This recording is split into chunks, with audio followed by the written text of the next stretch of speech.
3 jours 3 jours entièrement consacrés aux médias radio et à l'audio digital. Et en direct sur connectonair.com. Avec Broadcast Associés et Visionnaire.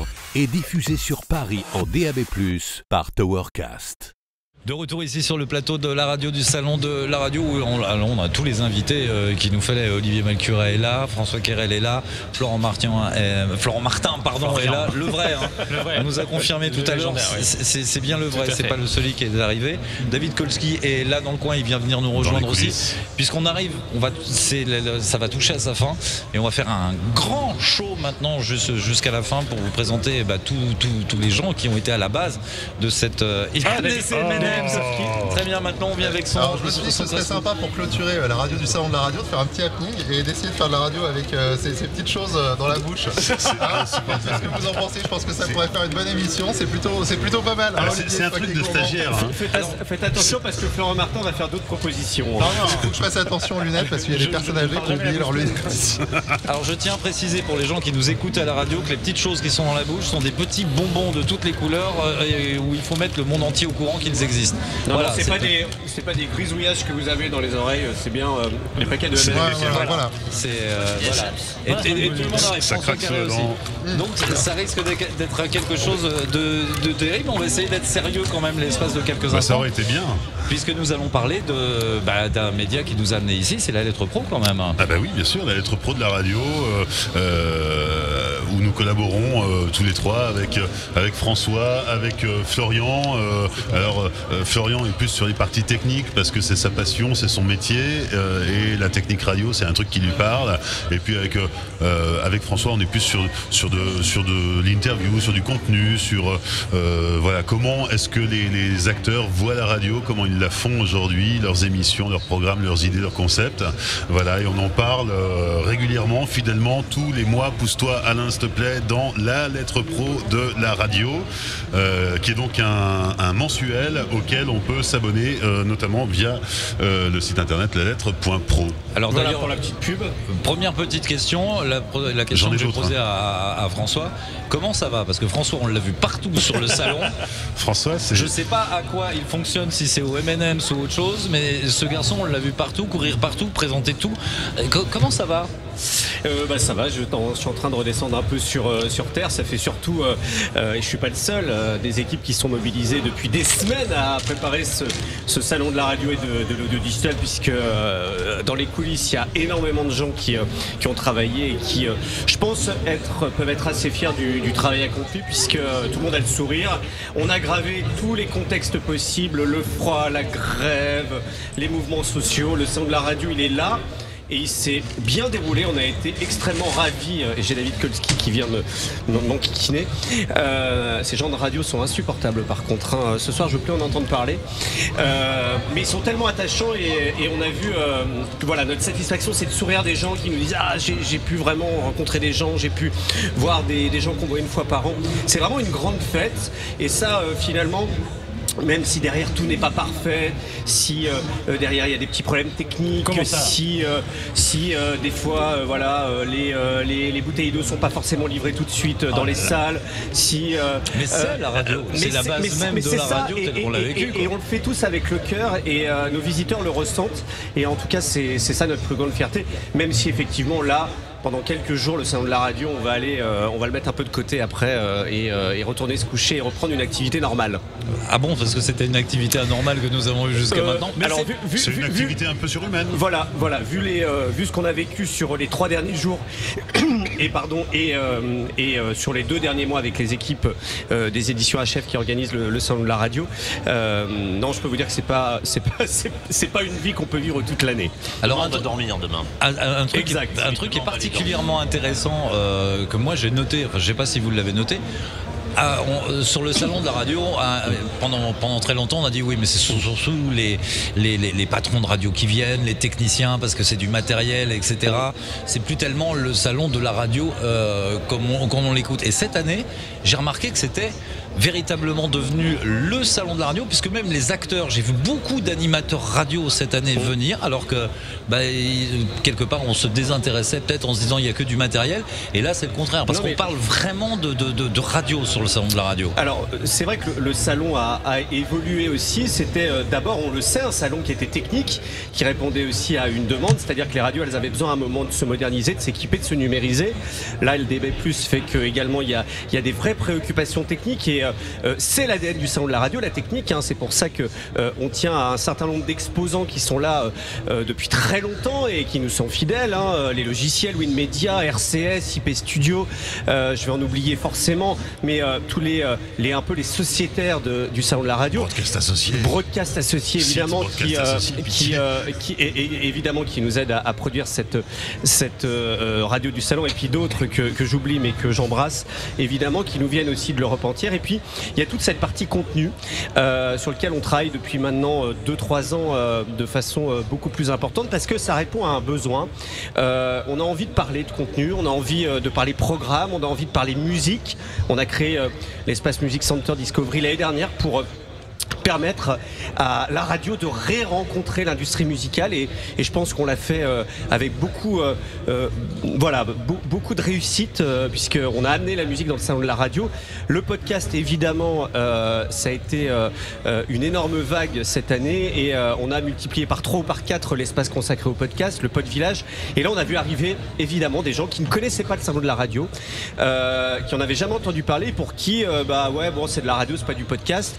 Et finalement on a réussi à réunir tous ces gens-là, et moi je trouve que c'est un vrai sens que des podcasteurs qui sont de leur côté, qui sont indépendants, qui ont du talent, rencontrent des gens de radio, puisque finalement on a tous la même passion, on aime l'audio parlé, et la radio, le podcast, la musique, voilà, tout ça c'est un peu la même chose, et on a tous des choses à se dire, et on a tous des choses à échanger. Si les uns et les autres ont pu peut-être s'ouvrir les yeux, des gens de radio s'ouvrir les yeux avec la fraîcheur des podcasteurs, et puis peut-être des podcasteurs un peu mieux comprendre d'où ils viennent, et ben voilà, c'était ça l'objectif, et on va encore poursuivre tout ça, et en faire vraiment la grande fête de la radio où tout le monde se rencontre. Parce qu'en fin de compte, c'était véritablement maintenant tout ce qui tourne autour de la radio. Avant c'était ce qui était le cœur de la radio, maintenant c'est tout ce qui a un rapport. On parlait beaucoup des tuyaux, beaucoup des tuyaux, maintenant on parle aussi de ce qui passe à l'intérieur des tuyaux. Et ce qui est intéressant aussi de voir, c'est qu'au fil des années, le salon sait s'adapter aux nouvelles réalités. Le podcast en est un bel exemple. Les régies publicitaires, tout ce qui tourne autour de la radio, la musique, François l'a dit. La monétisation, c'est très important. Le salon s'adapte et évolue chaque année en resituant certaines choses, en ouvrant plus des espaces plus larges dans certains domaines. L'année dernière, il y avait vraiment un gros accent sur le DAB+, cette année encore, parce que c'est l'actualité de la radio, et les professionnels de radio ont encore 20 000 questions. Pourtant, on leur en parle, on leur en reparle, mais voilà, c'est une réalité qui arrive. Il faut se tenir au courant, il faut savoir exactement comment ça marche, quelles sont les ficelles, etc. Je voulais dire quelque chose dont on est assez fiers ici au salon de la radio et de l'audio digital. On a parlé podcast, de musique, tout ça, et depuis 2 ans, on fait une matinée autour de la publicité radio. C'est-à-dire qu'on a fait venir des commerciaux, on a fait venir des agences médias, et ma plus grande fierté, c'est de faire venir des annonceurs. J'avais des marques qui étaient dans le public hier matin pour écouter ce qui se préparait en termes d'innovation de publicité audio et de monétisation. J'avais des très grandes marques qui étaient dans la salle. Il y avait Century 21, il y avait la SNCF, il y avait le PMU, il y avait AXA qui était là. C'était exactement des annonceurs. Ils ont réussi à venir. Des annonceurs qui étaient présents. Et ensuite, on a organisé un petit déjeuner privé avec eux, où on a permis de se faire rencontrer, parce que c'est ça aussi le salon de la radio, c'est faire rencontrer des gens qui connaissent pas trop le média et qui veulent se renseigner. Et j'ai eu 1000 questions autour du podcast. On veut faire du podcast, comment on fait, qui sont les prestataires, etc. Et voilà, ça c'est quelque chose qu'on voyait pas il y a 2-3 ans dans le salon de la radio, avec finalement faire venir des gens au sein de la radio, faire rencontrer des gens de radio, des gens qui ne sont pas des gens de radio, mais qui peuvent leur apporter quelque chose. Et en l'occurrence, on le sait tous que la publicité, ça nous permet en très grande partie de vivre, évidemment, sauf le service public, puisque j'ai David Koutki avec moi qui est de France Bleu. Pas de déclaration. Pas de déclaration, mais qu'on embrasse également. Et on embrasse les gens de Radio France qui étaient très présents également ici. Et puis au salon de la radio. Le salon de la radio, c'est the place to be parce que on a croisé dans les allées du salon des gens qui venaient du Canada, des gens qui venaient d'Afrique, des gens qui venaient d'Angleterre, des gens qui venaient de Suisse. Et d'Allemagne, évidemment. D'Allemagne, bien sûr, et d'Autriche, probablement, parce que c'est pas un truc franco-français, c'est vraiment la grande famille de la radio des visiteurs environ qui nous viennent du monde entier, on peut dire. On a eu la fierté d'avoir quelqu'un comme James Creedland, qui est un Australien qui est venu d'Australie. Il est venu sur la radio du salon. Et qui est venu sur la radio du salon et sur le salon de la radio, qui est un consultant radio et podcast, et qui est une référence mondiale, et qui est venu sur le salon de la radio, qui est venu à Paris, qui a parcouru des millions de kilomètres, des milliers plutôt, peut-être milliers, plus que des millions. Il vient pas il venait pas de la planète Mars non plus. Il a raté la Tour Eiffel. Voilà. Il faut donner des M&M's pour le ravitaillement pour François Quérel. Voilà. Et puis en plus, il est venu très rapidement, alors que nous on lui a dit vous venez d'Australie, mais vous venez tranquillement, il n'y a pas le feu. Aïe. On a Florian Martin qui s'est occupé notamment de toute la partie service informatique d'information. Florian, je vais faire un peu mon journaliste, je suis désolé. Non. Florian, tu as peut-être une chose à dire sur cette partie technique du salon de la radio. Il y a quelques années, le salon de la radio, il était très technique, et aujourd'hui, toi qui es un vrai technicien, on va dire, tu es le plus technologique de nous. Je suis le moins radio de nous. Voilà, le moins radio autour de nous. Quelle est ta vision du salon de la radio là, en 2020 sur cette édition où on voit arriver tous ces gens du podcast, de la musique, qui n'ont rien à voir avec ces gens de la technique. Pour moi, il est doublement intéressant, d'autant que moi j'ai un parcours qui vient de la data, des télécoms, de l'IT, vraiment de la technologie au sens réseau, au sens vraiment informatique, et l'audio analogique historiquement, et puis un petit peu plus artisanal, et les spectacles, c'était un autre métier. Et en fait aujourd'hui ces deux routes-là se croisent. Alors je dis aujourd'hui, ça fait déjà 3 ans qu'on dit ça, mais plus on avance, plus déjà la technique marie les deux univers, mais maintenant même le contenu marie les deux univers. On croise aujourd'hui des podcasteurs qui ont des smartphones, des écrans tactiles, des choses comme ça, qui viennent déjà de là, qui sont déjà nés avec.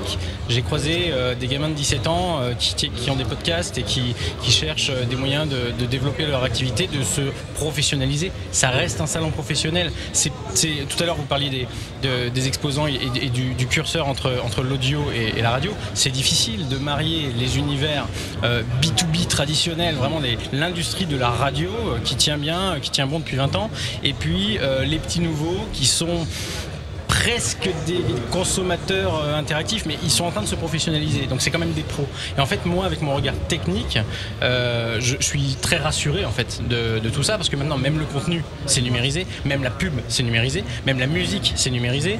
Ce matin, on parlait avec un éditeur logiciel de radio qui fait des logiciels de vote sur des écrans tactiles. Donc on est venu aujourd'hui à marier tous ces univers, et c'est très rassurant pour tous les gens techniques. Alors je voudrais justement, puisqu'on parle de la technique, on voit aussi des émergences, parce qu'il y a des choses qu'on ne voyait pas encore beaucoup l'année dernière. On parle beaucoup du podcast, mais ça y est, tout le monde s'est mis au podcast. Il y a quelqu'un qui va t'embrasser dans le cou si ça continue. Oui, non, mais je le vois, il est en train de boire tes paroles. Je me méfie. Alain Carré. Il se rapproche surtout. Non. Ce que je voulais dire, je vais peut-être réussir à y arriver, c'est qu'on commence à voir de plus en plus d'images à la radio, parce que je ne sais pas si vous avez vu techniquement, tous les diffuseurs, les fabricants de diffuseurs maintenant ça y est, ont intégré véritablement l'image.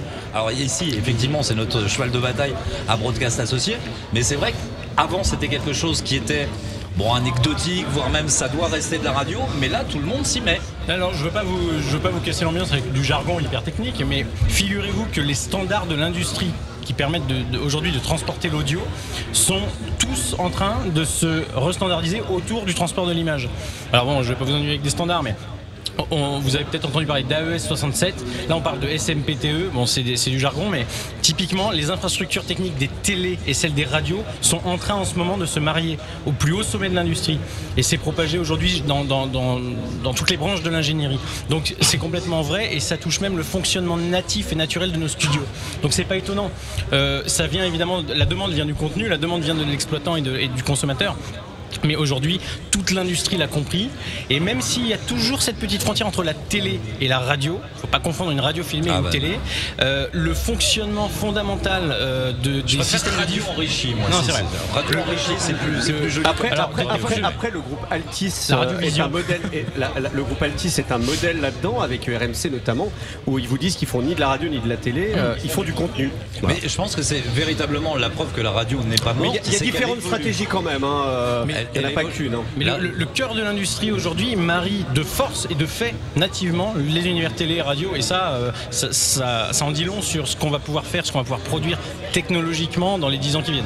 Ça reste de la radio, c'est-à-dire qu'on n'a pas forcé d'avoir l'image, mais l'image est un contenu supplémentaire. Voilà, si l'auditeur le demande, il a le contenu supplémentaire. C'est pour ça que je préfère le côté enrichi, radio enrichi, parce que ça reste, c'est une valeur ajoutée à la radio. Ouais, attention que l'image, moi je suis un peu un ayatollah de la radio, et pourtant je fais de la télé aussi à côté, mais je trouve que quand même il faut pas tout mélanger sur les modes d'écriture. Il faut pas que l'image soit non plus trop un prétexte pour dire on veut faire un peu de la télé. Il faut que l'image elle apporte vraiment quelque chose, et aujourd'hui effectivement des fois vaut mieux ne pas le faire que mal le faire. Pensez à des physiques particuliers en disant ça. Au physique de radio. C'est exactement presque mot pour mot ce que nous déclarait Jean-Paul Baudecroux dans la lettre pro, la dernière lettre pro. Il nous disait l'autre jour au téléphone, quand je vois les chiffres de mes matinales, on a envie, c'est des entertainers, nos matinaliers, on a envie de les filmer, il y a quelque chose à voir. Mais c'est vrai le côté pouce-disque de la radio, l'après-midi où on lit une playlist, c'est pas nécessaire de filmer ça. Mais justement, est-ce que ça ne va pas faire évoluer justement, parce qu'effectivement on parle souvent de la matinale où il se passe quelque chose, du drive où il se passe quelque chose, et entre les deux, c'est vrai que maintenant on meuble quand même un petit peu, c'est du flux, etc. Mais est-ce que ça ne va pas justement entre les deux, en tant qu'auditeur, est-ce que vous avez envie de regarder la radio entre Moi les deux? Personnellement, oui. Alors m'embêtez. Il faut. C'est peut-être là pour le coup la place du digital qui va remplacer les creux des créneaux linéaires. Personnellement, j'ai envie de regarder ce qui se passe à la radio quand effectivement ce qui est dit à la radio m'intéresse et que je me dis je veux aller voir le petit truc supplémentaire. C'est un petit peu comme quand on regarde la télé, on entend parler de quelque chose et on va aller se renseigner sur Internet.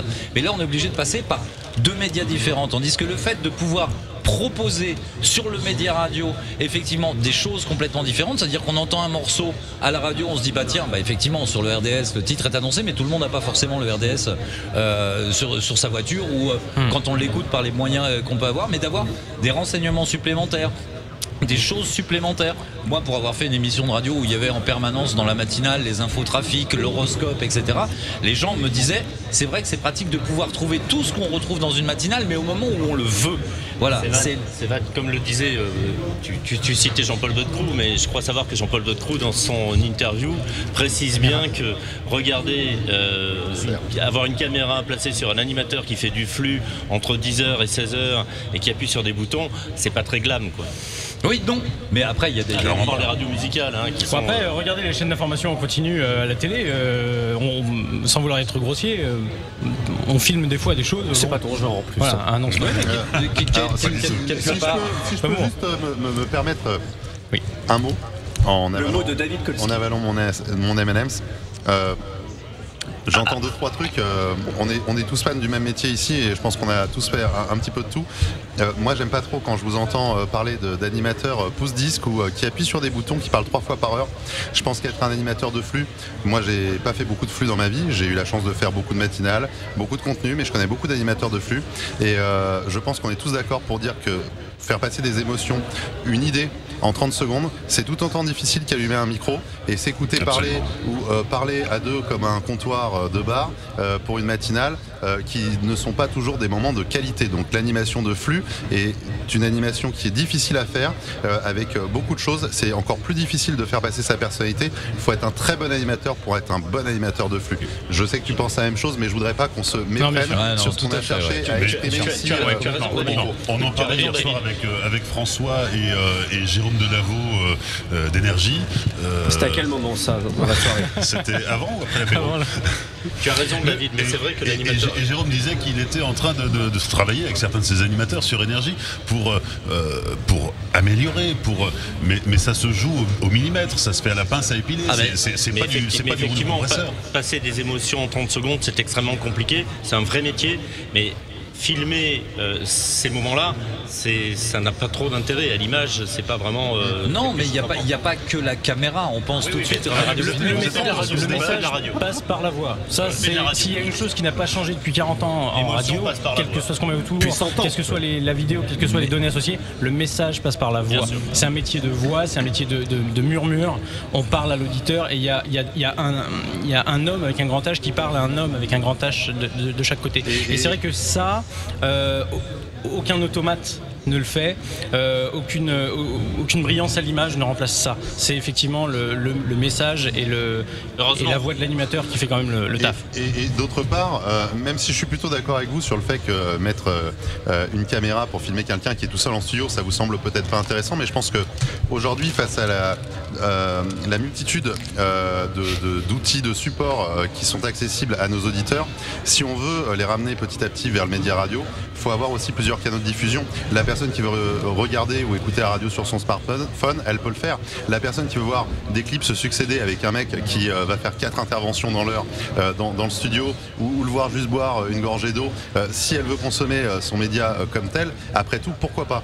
Nous, puisque je travaille à France Bleu, comme tu l'as dit, nous à Radio France, c'est vrai qu'on travaille beaucoup sur plein de choses. Là, il y a les matinales filmées de France Bleu qui se développent sur France 3, sur les régionales. Petit à petit, on se déploie. Je peux vous dévoiler que sur Paris, France Bleu Paris, ça arrive là tout début février. Donc on est en plein dessus avec beaucoup de réunions. Et c'est vrai que c'est une autre façon de consommer et je pense pas qu'il faut être fermé à ça parce que finalement ça va nous ouvrir d'autres horizons. Il faut que la radio reste de la radio. Moi je vote pour David Kolski président. J'adore ce qu'il vient de dire. Mais c'est Radio France. Mais de tout. Non, mais tout ça parce que j'ai ramené quand même quelques bonbons au chocolat. Mais c'est exactement ça. C'est-à-dire qu'il faut que le média radio reste de la radio pour la personne qui va écouter la radio. Point barre. Je veux que ça. Mais là encore, qu'on puisse éventuellement, si on le souhaite, trouver autre chose. Et j'en reviens à ce que tu disais sur les animateurs de flux tout à l'heure. Moi, pour avoir été un animateur matinalier toute ma vie et là me retrouver dans un animateur de flux, j'ai beaucoup plus de difficultés justement où là je me suis remis à réécrire mes interventions. Donc c'est vrai que alors qu'on se dit oh bah il a juste 2-3 mots à dire et quand on dit 30 secondes c'est les grandes interventions, les 30 secondes parce que généralement c'est plus 12 secondes qu'on a à faire. Donc il n'y a pas de saut métier dans la radio je dirais. C'est vrai que ça peut être moins intéressant si on met de l'image, mais là encore si la musique a associé les clips vidéo c'est parce que l'image était importante et donc je pense que aussi à la radio au moment où on décide de diffuser de la musique on peut diffuser aussi les images qui sont associées à cette musique et ça peut permettre de faire découvrir certaines choses à certains moments à des auditeurs. Ou pas d'ailleurs, puisque par exemple sur France Bleu, il y a de la musique dans les matinales, énormément d'infos, de l'infotrafic. Bien évidemment la météo, la part belle à l'interactivité avec les auditeurs, des gens sur le terrain. Il est en train de faire ça. Je fais pas la pub, c'est quand même de la belle radio. Moi j'y travaille que depuis 2 ans et demi. J'ai fait 20 ans dans le privé avant, mais c'est vrai que c'est de la belle radio. Et par exemple, il n'y aura pas les musiques sur la version télé sur Paris, comme c'est le cas ailleurs, mais on diffuse des images de drones. Figurez-vous que les images de drones des régions sont parmi les choses les plus plébiscitées quand on fait des études, parmi les téléspectateurs qui vont regarder, alors qu'on pourrait se dire de prime abord, oui, à la place de la musique, passer des clips, mettre des images de drones, est-ce que c'est intéressant? Mais oui, parce qu'aujourd'hui les gens, ils vont chercher de la proximité, ils vont chercher quelque chose de différent. Moi je me souviens, il y a une vingtaine d'années, quand il y a eu vraiment l'avènement d'Internet, j'ai un oncle qui est devenu fan de webcam et il regarde les webcams du monde entier. Quel est l'intérêt d'aller regarder des webcams à Singapour, Shanghai, tu regardes les webcams, du François côté de Berlin ou à Paris, ça dépend ou sur en quel Normandie. site, hein. Mais oui, alors je cherche. On a tous nos habitudes, mais On parle bien sûr de webcam de qui filment paysage. des paysages. En sympathisant mais pas pratiquant. Des Hein. paysages. Dis-moi quel webcam tu regardes, je te dirai qui tu es, c'est ça? Et pas de cam, cam Non, geek, mais ce genre de choses. On Oui, veut voilà. pas en savoir plus, David. Hein. Non, mais ce que je veux dire par là, c'est que C'est chacun donc trouve de sa famille. satisfaction dans des choses qui peuvent être différentes. Alors effectivement, à cause ce genre de webcam sur les matinales de France Bleu. Non mais t'as raison, vaut mieux regarder un animateur de flux qui bout une gorgée. Donc après France Bleu, David Kolski vient de nous annoncer la chaîne France Rose qui va arriver, qui sera encryptée. Hein, c'est ça? Le service public se diversifie Figurez-vous, sans j'ai limite. travaillé pour Pink TV il y a de ça des années, donc. Décidément, cette conversation dérive, mesdames et messieurs. Voilà. C'est pas le genre de la maison. Non, mais quelque part, c'est ça aussi un peu la radio, c'est de pouvoir s'exprimer et puis partir dans ses délires aussi. François? Je voulais simplement dire également, rappeler qu'on avait commandé une étude pour revenir de façon un peu plus sérieuse. Et pour la première fois, on était assez fiers aussi, une étude à l'Institut CSA, une vraie institut de sondage. Quand on est allé voir, on a posé un certain nombre de questions sur les Français à la radio.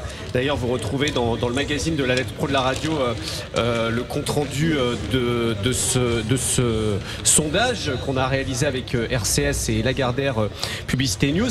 Et quand on a interrogé les Français, c'était un échantillon représentatif de la population, ils nous disaient que la radio pour eux c'était d'abord la liberté de ton. C'est une des premières choses auxquelles ils pensent et ça c'est quelque chose d'important et on le voit aujourd'hui. On allume un micro et voilà, on dit ce qu'on pense, on donne la voix à tous les avis. Penser ce qu'on dit. Mais... Voilà, c'est encore autre chose ça. Voilà, la radio a ce pouvoir quand même extraordinaire. Sur la réactivité aussi, surtout. Tout à fait, l'interactivité. Alors. Peut-être que la radio c'est le premier réseau social et c'est un réseau social qui est bien plus ancien que les réseaux sociaux qu'on connaît aujourd'hui. Et puis surtout on l'a vu encore récemment, je ne vais pas rappeler l'affaire, mais l'affaire de Ligonès, où effectivement là tout le monde a réagi très très vite sur la chose, mais le premier média que les gens ont écouté pour être au courant de l'affaire, c'était la radio. Parce qu'effectivement la télé, on a vu tout et tout, hein, on est bien d'accord. La radio a raconté des bêtises aussi. Elle a raconté des bêtises, mais l'avantage de la radio c'est qu'elle a pu se rectifier très rapidement. Exactement. Ce qui n'a pas été forcément le cas de tout le monde. Et sur le net, alors là... Et puis, ce qu'on pourrait dire aussi, c'est que quand on regarde l'identité visuelle de ce salon de la radio, radio est écrit que en lettres majuscules et c'est pas pour rien parce que ce salon de la radio, c'est le salon de toutes les radios. Moi, je discutais avec quelqu'un d'une radio associative de Valence avec qui on vient de faire une conférence, qui m'a dit c'est vraiment génial d'ouvrir ce salon aux radios associatives, ce qui est le cas depuis la création de ce salon, si je dis pas de bêtises. On a toujours donné la parole aux web radios, que ce soit des radios locales ou des réseaux, on parlait d'énergie ou d'autres. Voilà, tout le monde vient ici à ce salon de la radio et c'est vraiment la grande famille de la radio qui se réunit. C'est pas souvent qu'on peut dire ça dans notre milieu où parfois on se tire un peu la bourre les uns les autres. Non, mais là ici c'est vraiment une tu as belle tout à fait raison famille. sur les lettres en majuscules. Historiquement, le radio c'était le rendez-vous annuel des décideurs indépendants des ondes. Donc ça faisait un jeu de mots. Et indépendant, ce indépendant il reste là. Les petits, les moyens, les grands, bon. Mais pour moi il n'y a pas de petits, il n'y a que des gens qui sont totalement mais passionnés. Les et historiques, quand on voit les historiques, c'est aussi et surtout les petits. Enfin, moi j'aime pas, oui, pas, le mot il y a pas de petit réducteur, ouais. mais bon, enfin, on s'est compris. en termes les de indépendants. Qu'est-ce que t'en sais? Et puis le radio. Et puis une chose qui est importante aussi, le salon de la radio, c'est aussi devenu le dernier salon où on cause de la radio, puisque le seul. Mais tous les gens viennent aussi ici pour se dire je vais y aller parce qu'une fois dans l'année je vais pouvoir voir tous les gens que j'ai au téléphone, que j'ai connus il y a longtemps. Exact. Je vais tous les croiser et c'est le point de rendez-vous où systématiquement ça fait du bien de revoir toutes ces personnes-là et d'échanger. Là et là où on voit que c'est un média qui est sans cesse en train de se renouveler, c'est parce que on produit sur le salon de la radio reproduit des sur le salon de la centaines radio, de contenus. On produit des centaines de contenus qui sont écoutés par les uns, par les autres à travers les salles de conférence. Et pourquoi est-ce que les acteurs de la radio aujourd'hui vont assister à ces conférences? Parce que ça les aide à construire et à imaginer la radio de demain. Et ça c'est génial. Je voulais saluer le travail de Nicolas Moulard et François, tu sais de quoi je parle puisque l'an dernier c'est toi qui supervisais un peu l'organisation des différentes salles de conférences. Ça a été c'est un casse-tête chinois, un jeu de domino. Il faut savoir qui vient, quand est-ce qu'il vient. Il faut réussir à le placer, trouver la bonne personne pour l'interviewer, le bon autre interlocuteur à mettre ensemble. Attends, je respire. C'est un travail de titan qui se fait le jour et surtout la nuit. Et voilà. Enfin, c'était le gros boulot de Nicolas cette année et ça méritait de souligner, non ? Exactement, je voulais juste Vous l'auriez pas fait, quoi. Pour rajouter quelque chose qu'on a toujours tenu. On m'a posé la question tout à l'heure en me disant ah ouais, le samedi il y a quand même un peu moins de monde, ce qui n'est pas le cas parce qu'il y a encore étonnamment énormément de monde là à l'heure actuelle au salon de la radio. On a toujours tenu ici à avoir un jour en semaine. Alors peut-être qu'on fait un peu moins de business le samedi, mais pour nous c'est extrêmement important de pouvoir accueillir des bénévoles de radio associative, des gens qui font des jeunes qui font des web radios, des podcasteurs indépendants qui travaillent la semaine.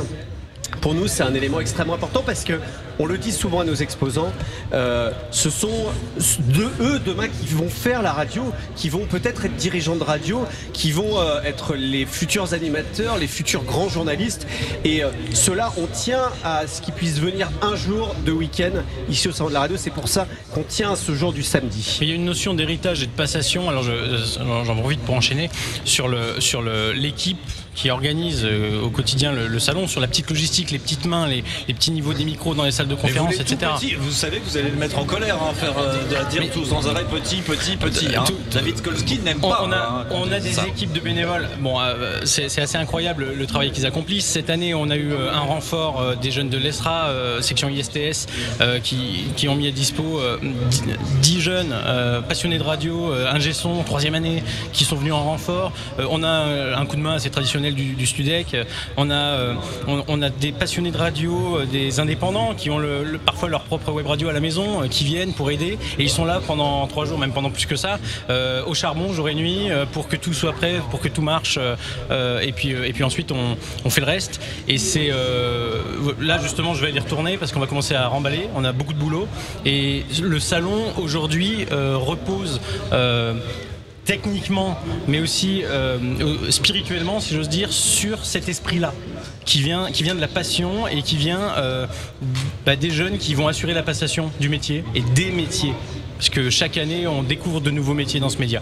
Et de la preuve que ça a quand même un intérêt, c'est que moi je tiens à remercier particulièrement mes patrons, tout simplement parce qu'ils m'ont autorisé à prendre des jours de congé pour venir sur le salon de la radio. Donc j'étais pas à l'antenne, et ils m'ont dit bon, si c'est pour le salon de la radio, c'est pour la bonne cause.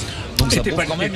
Et t'es pas le seul, régulièrement on en voit jeudi, vendredi venir, et parce qu'ils savent que ça leur apporte beaucoup aussi de se rencontrer, de discuter de leur métier, puis de sortir de leur studio. C'est compliqué de sortir de son studio, notamment quand on est dans une radio, peut-être parfois dans une région, en milieu rural. On rencontre jamais personne qui fait de la radio, et c'est juste extrêmement important de juste prendre un café avec d'autres animateurs qui ont les mêmes préoccupations, et c'est ça aussi l'objet du salon de la radio. Et ça, c'est un congé sans solde, j'ai vérifié. Non, même pas payé, quand même. Mais c'est vrai que c'est important ce que tu viens de dire, parce que souvent on nous a dit en tant qu'animateur radio, c'est très solitaire, le métier d'animateur. Le métier d'animateur, on me dit ouais, mais t'es animateur radio, tu dois rencontrer plein de monde. Et à chaque fois je dis mais tu sais qu'on généralement on est tout seul derrière notre micro. Exact. On parle à plein de monde, ils nous entendent, mais nous on les voit pas, et c'est vrai que de temps en temps, et le salon de la radio en est la preuve, ça nous permet de tous nous voir, et puis là en plus les émissions sont publiques. Bonjour le public, ça va? Vous avez le droit de répondre, il y a une personne qui répond, il y en a un qui suit, c'est toujours agréable. Merci. Mais moi je pense qu'ils veulent surtout avoir des petits bonbons au chocolat. Ah bah d'accord. Et puis si on pouvait aussi remercier en plus des bénévoles, et je pense qu'ils sont nombreux, je m'inclus dedans d'ailleurs, je pense qu'il faut remercier aussi l'organisation du salon qui grâce au B2B et à ce modèle économique où les exposants payent leur stand, etc. C'est un salon qui est gratuit, et aujourd'hui des salons qui sont gratuits pour les visiteurs, moi j'en connais très peu, voire pas. Ça c'est quand même assez exceptionnel, donc faut quand même noter cette volonté de rendez-vous. Les gens sont pas forcément là pour vendre quelque chose, ils sont là pour transmettre. Il y a beaucoup de transmission. Toutes ces conférences, c'est pas forcément pour placer quelque chose, il y a des gens qui viennent parler. Moi j'ai été étonné de voir qu'on a préparé ce programme des invités de la radio du salon de la radio, ou sur les conférences, les retours qu'on avait, c'est quand même quelque chose d'assez exceptionnel de voir ces gens qui nous répondent. Et ça c'est tout à fait vrai, parce que même dans les exposants qu'on a interviewés ici, on leur dit mais qu'est-ce que vous avez à vendre sur le salon? Et la plupart, et là nous ont dit, on vient pas là forcément pour vendre les choses, on vient pour présenter les produits, pour discuter avec les gens. Non, on n'est pas dans un marché ici. Non mais ouais, exactement. C'est la réalité. C'est pour avoir discuté avec beaucoup d'exposants, c'est effectivement ce que tu dis. On n'est pas là pour vendre, pour signer des bons plans. On est là pour présenter. Par contre, fidéliser, rencontrer des gens, et je parlais tout à l'heure avec un exposant qui est là depuis très longtemps et qui me dit mais moi je vais revenir sur le salon, par contre ça me permet en 3 jours de voir quasi tous mes clients, de faire de la fidélisation, de parler avec eux peut-être de la collaboration, et ça c'est un élément extrêmement important. Et puis après c'est l'exposant, finalement, son travail, il commence après le salon. Il faut relancer tout le monde, convertir, comme on dit, c'est-à-dire les contacts qu'ils ont eu, les leads qu'ils ont pu avoir, c'est les rappeler. Il y a tout un travail derrière qui doit être fait de façon extrêmement sérieuse, à rappeler tout le monde. Et généralement, quand on les voit l'année d'après, ils nous disent « Ah ouais, le salon de la radio, quand même, ça fonctionne, puisque moi, j'ai signé plusieurs chantiers ou plusieurs clients grâce à une mise en contact au sein de la radio, mais voilà, il a fallu se voir. Voilà, exactement, on s'est rencontrés dans un contexte assez sympathique. C'est devenu humain. Et voilà, et effectivement, peut-être que plusieurs mois, voire parfois plusieurs années quand ce sont des gros contrats, ce sera grâce au salon de la radio et de l'audio digital. Parce qu'en l'occurrence, tout un chacun fonctionne principalement à l'affect à partir du moment où le courant passe bien avec dans la radio. Hein. Surtout dans la radio. On va pas tarder à conclure, mais j'aimerais quand même qu'on puisse recevoir ici sur le plateau toutes les personnes qui ont œuvré. Voilà. Fabrice Gauthier, le président, directeur général du Broadcast Associé, toute l'équipe qui a été là. On n'a pas eu Philippe Chapeau. Il y a l'officier, il y a la miniature. On a le futur directeur du salon qui est. Dites-moi pas que c'est pas vrai. Voici le mini chapeau, mesdames et messieurs. Chapeau. Le petit chapeau. Les Chapi n'étaient pas là, donc on a pris chapeau. Et on va remercier également Benjamin de Broadcast Associé qui, à part pour aller faire peut-être une pause pipi en 3 jours, n'a pas envie de s'acheter pour réaliser tout ça et qui est encore derrière et qui peut pas nous rejoindre sur le plateau. Tu peux changer la bassine rouge. Justement, moi je pense que pour une fois, Benjamin, tu nous laisses le plan large. Là, je parle sous le directeur est là. Tu laisses le plan large. Tu poses ton casque. Et tu viens nous rejoindre. Juste 2 petites secondes. Allez. Oui, non, mais on s'en fiche que tu sois bien, justement.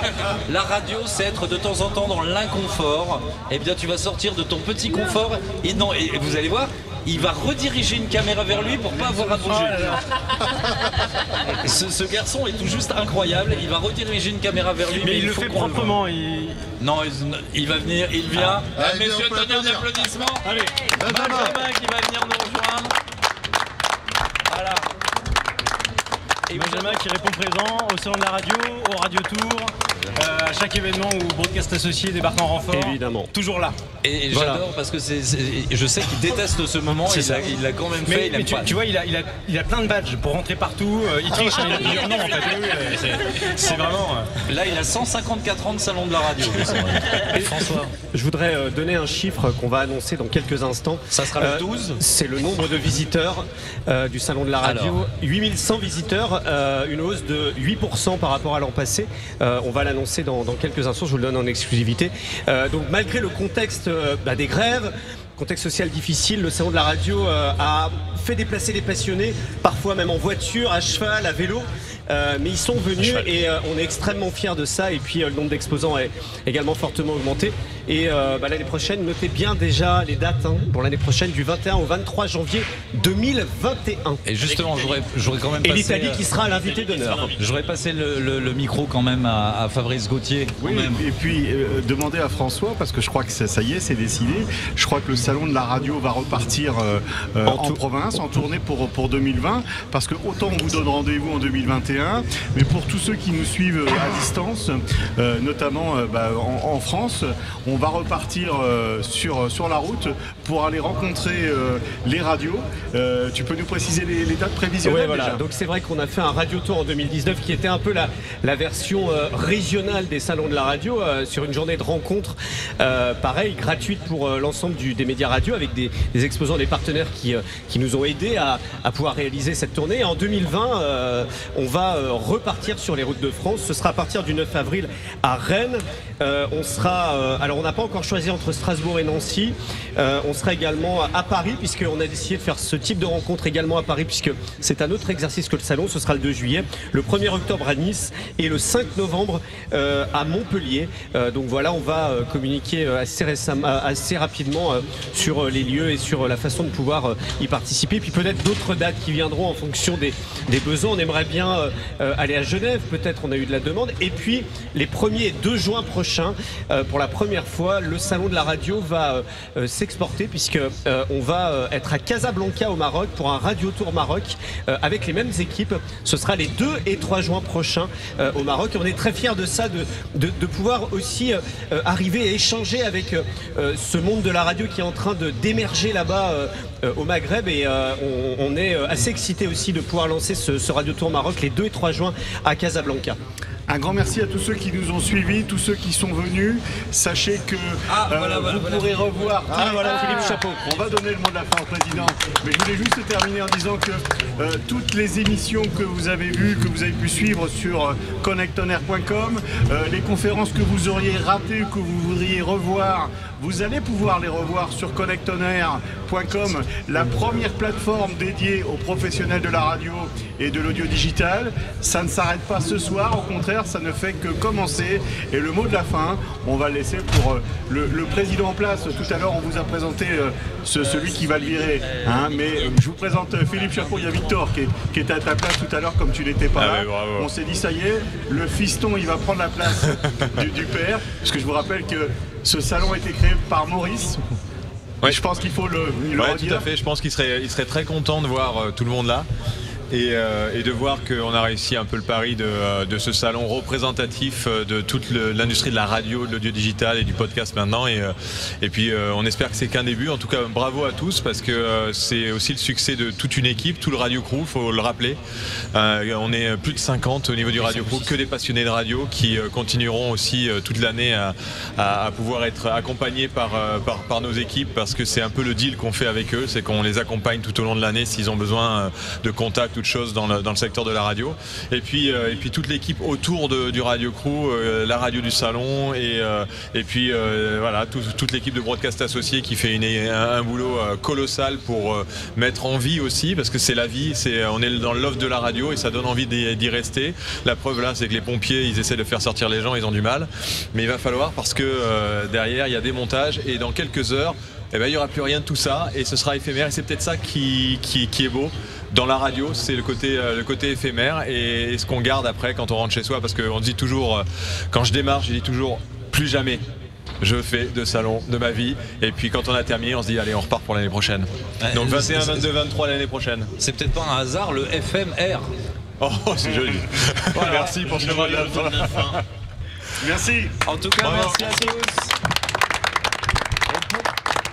Et j'ai envie de dire, pour une fois, Olivier, vive la radio. Nous allons rendre à l'heure, il est 16h, merci de nous avoir suivis, et à l'année prochaine pour un nouveau numéro. À l'année prochaine.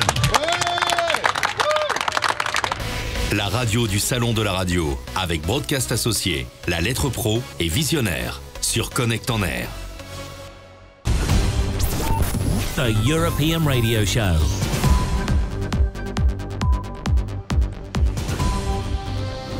La radio du salon de la radio.